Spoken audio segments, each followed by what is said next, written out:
I'm Joshua Levi, an amateur documentary and filmmaker who visited the region of Nagorno Karabakh, which for most people remains an unknown destination. In fact, I never even heard of it until a few months ago when a random stranger was having a coffee beside my table and suggested me to see the real Armenia.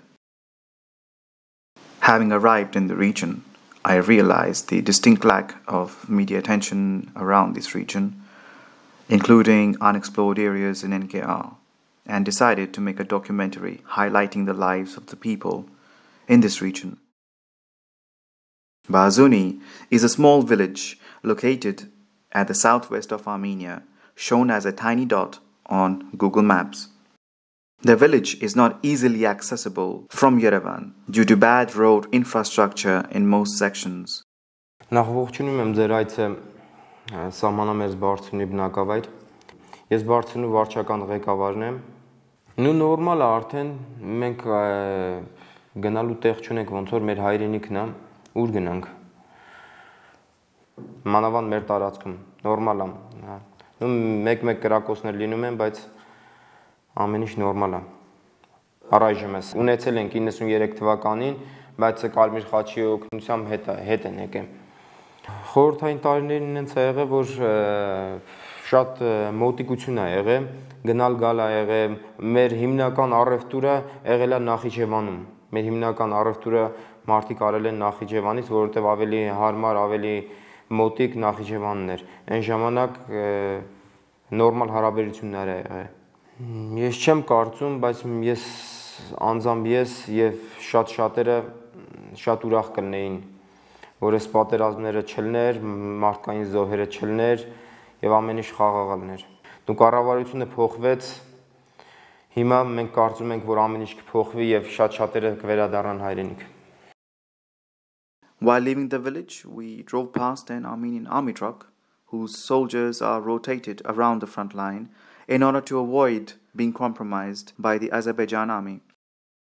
The next day, we rested a bit and decided to visit some of the northern regions of Armenia. We started our journey at 2 o'clock in the morning and headed towards the two small villages of Mofsis and Chinari.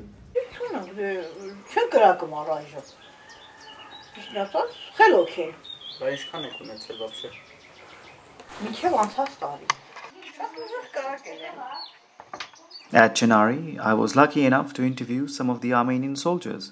They very quickly made a table out of a tree trunk and offered it to us.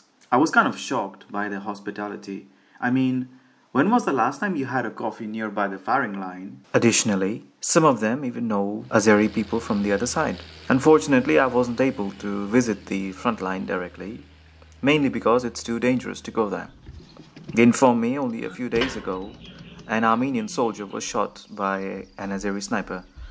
Since then, all access to the area of the front line has been restricted. As we approached the town of Yerask, we had a slight inkling that we were being monitored, as during our way we stopped by to film an Armenian post overlooking Azerbaijan, and out of nowhere a jeep pulled over and asked us what we were doing by the roadside. As we arrived in Yerask, we followed an empty stretch of the road, which leads directly to Nakhchivan. Yerask is the end of Armenia. As you can see in front of me, the road ends here. There is nothing apart from that. This is something I wasn't aware of.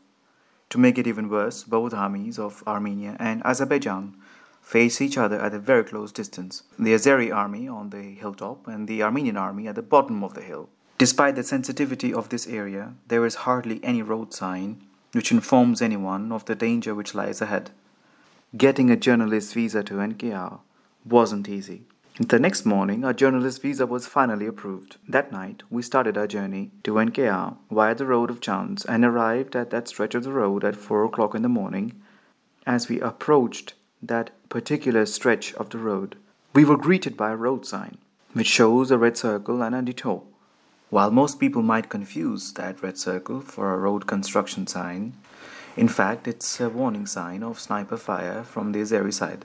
You see here, it doesn't say anything here. If you go there, they will shoot you. Be safe and go right.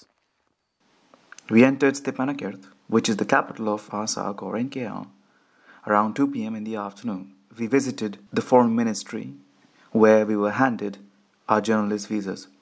One important thing to remember when visiting Artsakh is to only visit the places mentioned in your registration card given to you by the foreign ministry. Upon our arrival at Stepanakert, we decided to visit the local sports school for a quick interview and filming. At that time, there happened to be a children's boxing competition, which we attended with a medical nurse standing by. Given that we were one of the first international media to be present there, they were very excited and yet apprehensive to talk to us. That afternoon, we paid a visit to the pop group Voices of Artsakh, with whom I had been in contact since Moscow.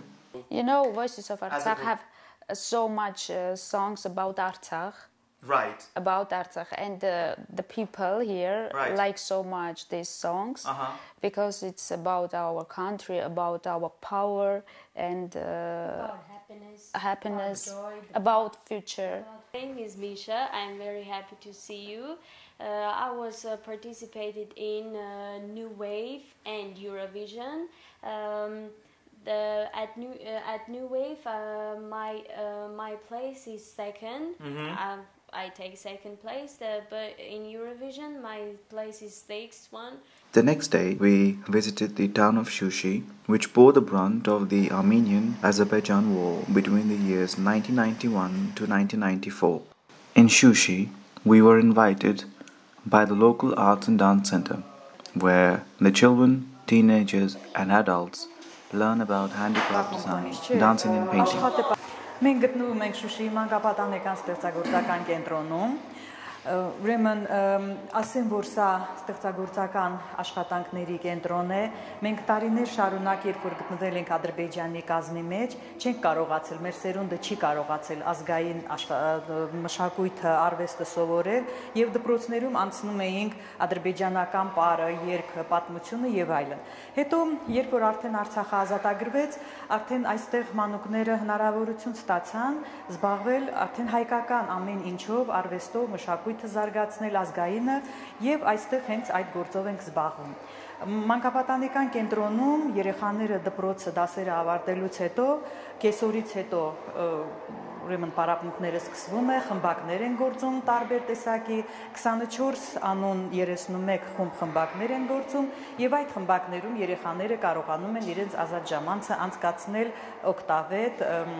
նպատակային կերպով։ Նշեմ նաև, որ մանկապատանեկան ստեղծագործական կենտրոն են հաճախում Շուշիի 320-ից ավել սաներ եւ After the art school, we paid a visit to a nearby kindergarten, which is run by the Ministry of Education, Artsakh. Հիմա մենք գտնվում ենք Շուշիի պետական մանկապարտեզում, այստեղ ուրեմն սովորում են 130-ից ավել, հաճախում են մանկապարտեզ 130-ից ավել փոքրիկներ։ Մանկապարտեզը, ինչպես տեսնում եք, վերանորոգված է, վերջերս է բացվել մանկապարտեզը, այս ուսումնական տարում հոկտեմբերից է մեկնարկել մանկապարտեզի գործունեությունը, հովանավորվել է Տեր եւ Տիկին Մսրյանների աջակցությամբ։ Մանկապարտեզը գործում է Արցախի կրթության նախարարության ուրեմն ներքո եւ մանկապարտեզը առաջնորդվում է ԼՂՀ պետական կրթական ծրագրով։ Կրթական ծրագրով նախատեսված ամբողջ փաթեթը մենք լիարժեքորեն այստեղ կարողանում ենք իրագործել, երեխաների համար կազմակերպվում են ինչպես զարգացնող պարապմունքներ, այնպես էլ կազմակերպվում են ժամանցի, խաղի, տարատեսակ համադրություններ, միջոցառումներ, հանդեսներ, ուրախ մեկնարկներ։ Երեխաները ժամը 8:30-ից կարող են գալ մանկապարտեզ եւ այստեղ կարող են մնալ, քանի որ աշխատող ծնողներ կան նաեւ, մինչեւ ժամը 7-ը։ This concluded our visit to Shushi. The next day, we were invited to visit the Lady Cox Rehabilitation Center in Stepanakert, which was originally founded by Lady Baroness Cox, Member of Parliament, House of Lords in the UK, and is currently being run by the Ministry of Health, Artsakh. Believe in unconditional love, And if Azerbaijan were to invite us to take the concept of the rehabilitation center into Azerbaijan, of course we would gladly go. We have babies, children, adults, elderly, and diagnoses are quite different. And we have many people who are affected by the war. They can be amputees or spinal cord injuries or head injuries, whatever. So this is the place where they can come to be trained, to be integrated back to the community. But I believe time will solve all this problem. People are people. This is political question, and the politicians has to solve this problem. So here is another physical therapy room where the patients doing different activities. So some of them with stroke, some of them with the low back pain. I think from the Anderson fairy tale. But who has actually made the drawing? It's with the patient, teacher with the patients, and all these drawings doing with the patient. They stay here overnight and doing all the activities with us. By speech therapists, psychologists, physical therapists. So, and also they're having chance to integrate together with the same age children. So 20 beds, it's supporting them to have a sleep in daytime. Additionally, the center actively raises awareness regarding plastic pollution, which I least expected. The next day was our final day in Nagorno Karabakh, and it was tightly packed, beginning with a visit to the Artsakh State University, where we met with the rector and visited the English language department. Համալսարան, որ մեկ տարի հետո կտոնի իր 50-ամյակը, այսինքն մոտ կես դար շարունակ մեր համալսարանը գոյություն է ունեցել։ Մեր համալսարանն այսօր ունի մոտ 3000 կարգի կոլեկտիվ, որից 400-500 դրանք աշխատողներն են, նրանք դասախոսական կազմն են եւ մյուսների 2600-2700 տարբեր շարժունակությունը հաշվի առնելով նրանք մեր ուսանողներն են եւ մենք քանի որ Հայաստանի հետ նույն տղրթական տարածքում են գտնվում, ինտեգրվել ենք այդ համակարգին եւ բնականաբար մեզանում կան այն բոլոր չափորոշիչները, այն բոլոր հնարավորությունները, ինչը այսօր եվրոպական ցանկացած բուհում կա։ Այսօր ունենք 5 ֆակուլտետ համալսարանում՝ բանասիրական, բնագիտական, տնտեսագիտության, պատմության եւ իրավագիտության եւ մանկավարժության եւ սպորտի ֆակուլտետներ։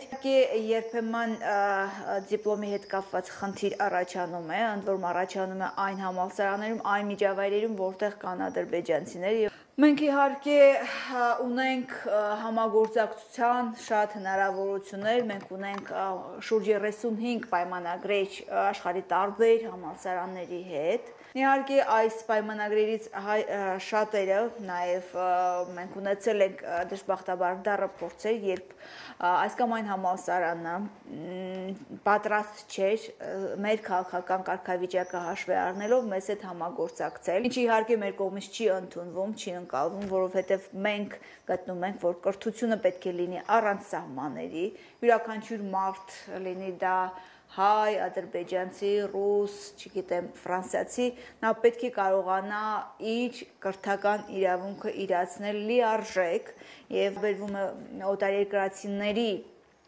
ուսուցմանը մեր համալսարանում, մենք դրան դեմ չենք, մենք ընդհակառակը խրախուսում ենք, ունեցել ենք Հնդկաստանից, Չինաստանից, Հունգարիայից տարբեր ուսանող բաց ենք, մենք նաեւ որևէ խնդիր չենք տեսնում ադրբեջանական ժողովրդի հետ, ովքեր դատում են ստապ, ովքեր կարող են ընդունել իրենց հարևանների նույն իրավունքները, ինչ որ նրանց հետ պատրաստ ենք ցանկացած հարթությունում համագործակցել, բայց իհարկե մենք չենք կարող նաև թույլ տալ, որ մեր ազգային ինքնասիրությունը, մեր ազգային հնարավորությունները էականորեն սահմանափակեն։ Մենք բավական աշխատանք կատարել ենք, ունենք երևի ուսանողության մոտ 30%-ը կարող է էլի օգտագործել, շփվել, մենք ունենք As you know, there are few countries that hear about Artsakh, and without our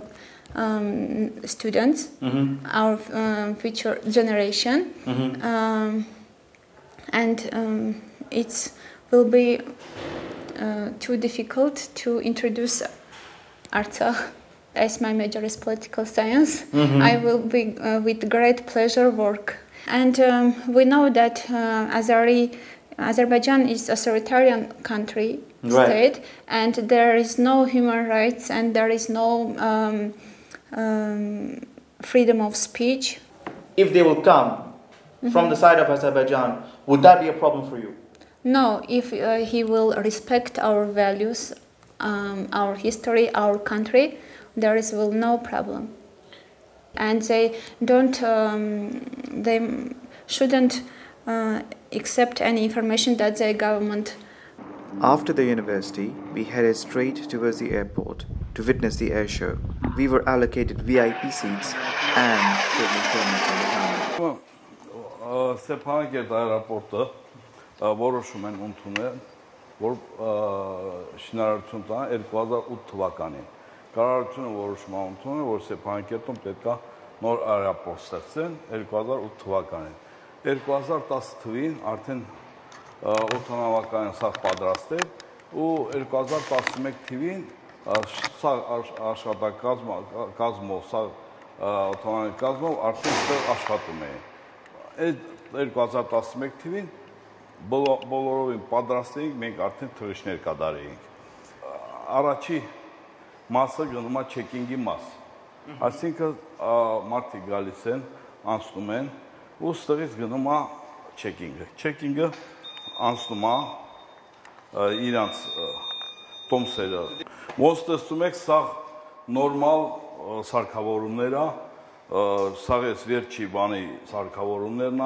միջազգային օդանավակայանների համար։ Հիմա այսօրվա վրա հայտնի պատճառներով գիտեք, որ չի աշխատում аэропորտը, օդանավակայանը, բանի Ադրբեջանի պատճառներով, որ Ադրբեջանը չի ուզում, որ մեր մոտ аэропորտը աշխատի, բայց ես ասեմ, որ ժամանակին մենք որ աշխատում էինք, որ բացել աշխատում էինք, օրական մոտավորապես մի 15 հատ թռիչքեր էր ուսարից, ու մարդիկ նորմալ աշխատում էին, ու առաջինը թռիչքները այսօրվա վրա էինք ուզում, որ անպայման պետք է լինի, սենց հարցեր կա, մարդիկ կան, հասարակ մարդիկ չեն կարող երկար ճանապարհ գնան մեքենայով բանով, ուրեմն այդ մարդիկ պետք է անպայման օդանավակայանով ցածեն դեպի Երևան։ Մեր առաջի խնդիրն դա է, առաջի հարցը, այսինքն որ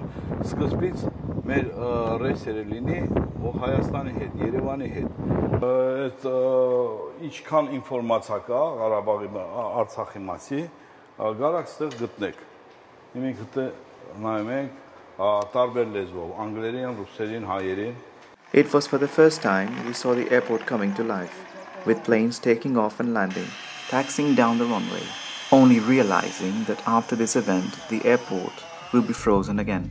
But due to threat from Azerbaijan, the airport remains frozen and yet fully operational. Ծառայությունը կրում են իրենց կարգով, սահմանված կարգով, հերթապահում են համաձայն հերթապահի գրաֆիկների, հիմնականում խաղաղ իրադրությունը առանձնապես այդպես։ There is nothing special there.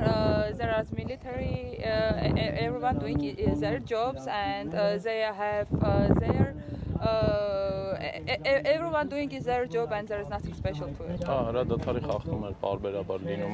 They're always violating the ceasefire agreement.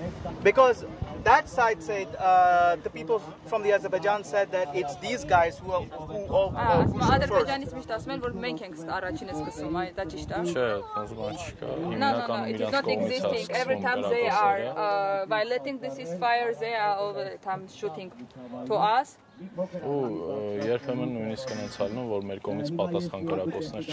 And sometimes we even don't reply to their shootings. There is no we can say that fear is inside. Everyone has some kind of afraid of something, but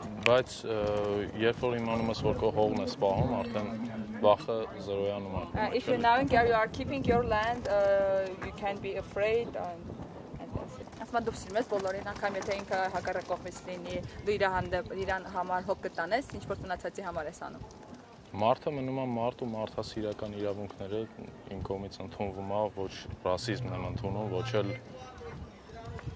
չգիտեմ, ինչ որ էթնիկական կամ կրոնական տարբերություններ եմ դնում։ Human is human, and I accept all humans and humanitarian rights. So I'm not racist, and I'm not against of any religion or and national things that it is not matter for me. Human is human. Many people are visiting our country. In this event, yes, we will have some people. I hope that one day they will realize that Karabakh is never been part of Azerbaijan. It is the politics of Azerbaijan that force them to go and fight. There are many people in Azerbaijan that are very clever, and they understand that because of Karabakh, their economic is so poor and everything is so bad in Azerbaijan. There was no democracy and such kind of things. As we made our way back to the city of Stepanakert for the last time, we were given a surprise dance performance by the Voices of Arsak, and that too outside the presidential palace. Nevertheless, my mind was lost in thoughts and imagination, trying to come up with a story of my entire visit to Armenia and Arsak. On one hand, there is fake news coming out depicting NKR being a war-torn and savaged area, but in reality, it's the opposite. Nagorno Karabakh can be viewed as a paradise surrounded by mountains. One can just sit back, relax on top of a mountain, and soak in the breathtaking beauty for hours. And I just thought to myself, wouldn't it be great if Armenia and Azerbaijan would be friendly with each other? What a day would it be if both sides could visit each other without visa or border conditions? Because nature doesn't distinguish boundaries.